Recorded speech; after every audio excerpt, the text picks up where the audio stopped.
Assalamualaikum warahmatullahi wabarakatuh. Perkenalkan, nama saya Kiki Muhammad Airas dari Prodi Manajemen kelas B semester 2 dengan nomor induk mahasiswa 289215037. Kali ini saya akan membahas tentang mata kuliah pengantar manajemen dengan dosen pengampu Pak Joni Tesmanto SEMM. Pengantar manajemen. Pengantar manajemen mempunyai arti yaitu proses perencanaan, perorganisasian, kepemimpinan, dan pengawasan dari seorang anggota perusahaan atau organisasi dengan menggunakan sumber daya yang dimiliki untuk mencapai suatu tujuan. Di sini juga kita melihat ada lingkungan sebagai ruang lingkup kegiatan organisasi. Terdapat beberapa teori dan perspektif mengenai organisasi. Ada yang cocok satu sama lain dan ada pula yang berbeda.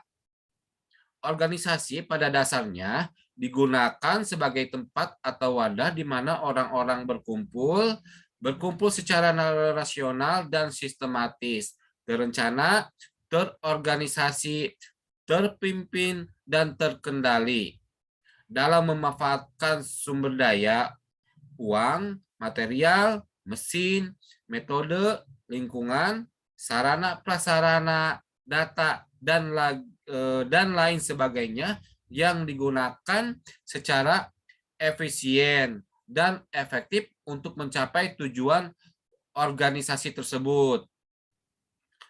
Adapun menurut para ahli tentang terorganisasi, yaitu menurut Stoner mengatakan bahwa organisasi adalah suatu pola hubungan-hubungan yang melalui mana orang-orang di bawah atasan mengejar tujuan bersama. Sedangkan menurut James Demony mengemukakan bahwa organisasi adalah bentuk setiap perserikatan manusia untuk mencapai tujuan bersama. Sedangkan menurut Chester E. Bernard berpendapat bahwa organisasi adalah suatu sistem aktivitas kerjasama yang dilakukan oleh dua orang atau lebih. Sedangkan menurut Stephen P. Robbins mengatakan bahwa organisasi adalah kesatuan atau entitas sosial yang dikoordinasikan secara sadar dengan batasan yang relatif dapat diidentifikasi yang bekerja di atas dasar yang relatif terus-menerus untuk mencapai suatu tujuan bersama atau sekelompok tujuan. Itu menurut para ahli. Adapun di sini mengelola tanggung jawab sosial dari perusahaan. Nah, kita lihat apa saja yang harus dilakukan sebuah perusahaan dalam menjalankan tanggung jawab sosial. Di sini kita ada lihat 8 cara menerapkan tanggung jawab sosial bagi perusahaan. Salah satunya yaitu pastikan visi sejalan dengan tujuan perusahaan. Lalu poin yang kedua, persiapkan budget perusahaan.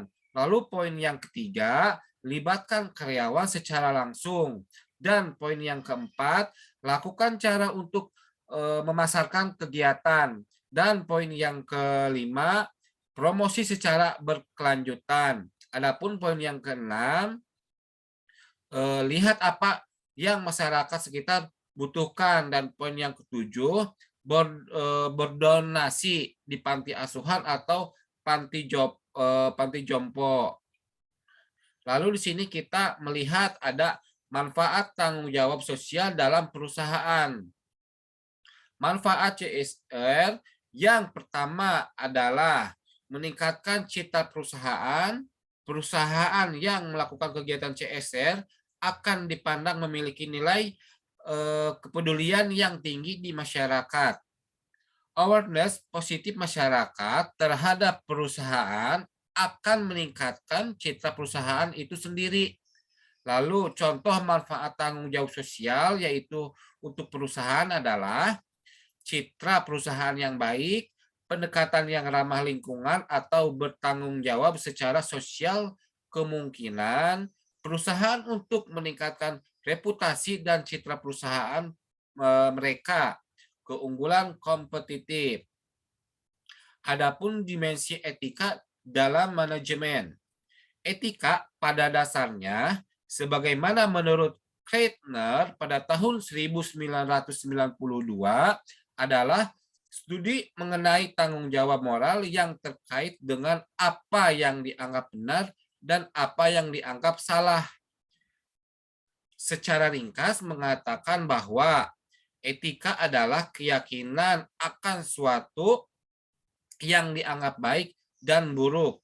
Akan tetapi lebih jauh lagi, Kreitner mengingatkan bahwa etika dalam manajemen tidak saja berbicara apa yang baik dan yang buruk, apa yang baik dan apa yang salah, sehingga yang diperlukan dalam manajemen adalah orang yang baik dan bukan orang yang buruk.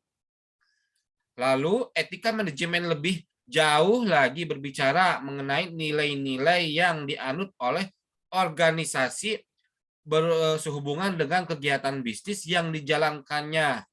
Nilai-nilai ini perlu diperjelas lagi ketika misalnya perusahaan dihadapkan kepada berbagai kegiatan bisnis yang sering dijalankan.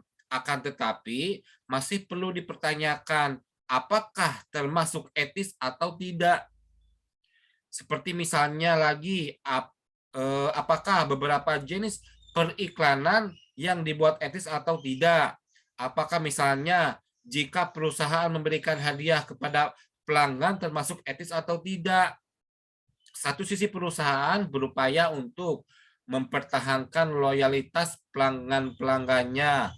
Konsumen dengan memberikan pelayanan tambahan berupa pemberian hadiah, akan tetapi di sisi lain yang dijual perusahaan sebetulnya bukan hadiahnya, akan tetapi produknya beserta segala jenis kegiatan yang dilakukan di masyarakat. Nah, kita lihat nilai personal sebagai standar etika manajemen. Ada beberapa nilai personal sebagai standar etika di dalam manajemen. Poin yang pertama, nilai plus sendiri pada dasarnya merupakan pandangan ideal yang mempengaruhi cara pandang, cara berpikir, dan perilaku dari seseorang. Sedangkan poin yang kedua, nilai personal atau personal values pada dasarnya merupakan cara pandang, cara pikir, dan keyakinan yang dipegang oleh seorang sehubungan dengan segala kegiatan yang dilakukannya. Lalu poin yang ketiga, nilai personal terdiri dari nilai terminal dan nilai instrumental. Nah, adapun isu tentang seputar etika dalam manajemen. Isu seputar etika manajemen, berbagai isu di dalam manajemen ada 7 poin. Yang pertama, penggunaan obat-obatan terlarang, lalu ada pencurian oleh para pekerja atau biasa disebut dengan korupsi, lalu ada konflik kepentingan, lalu ada pengawasan kualitas atau quality control. Lalu yang poin yang kelima, penyalahgunaan informasi yang bersifat rahasia. Dan untuk poin yang keenam, penyelewengan dalam pencatatan keuangan. Lalu poin yang terakhir, penyalahgunaan penggunaan aset perusahaan. Nah, lalu dari semuanya itu kita dapat menyimpulkan bahwa manajemen merupakan faktor yang sangat menentukan dalam mencapai suatu tujuan dan keberhasilan pada setiap lembaga. Nah, oleh karena itu, lembaga yang tidak mengikuti perubahan zaman dengan sendirinya akan tertinggal dengan lembaga yang lainnya. Untuk itu, lembaga yang ingin bersaing di era globalisasi ini harus menggunakan manajemen dalam melaksanakan aktivitasnya. Nah, berikut untuk pengantar manajemen yang dapat saya bahas. Untuk apa namanya? Selanjutnya untuk pembahasan pengantar manajemen sampai di sini. Apabila ada kesalahan dan kekurangannya mohon dimaafkan. Sekian dari saya. Wassalamualaikum warahmatullahi wabarakatuh.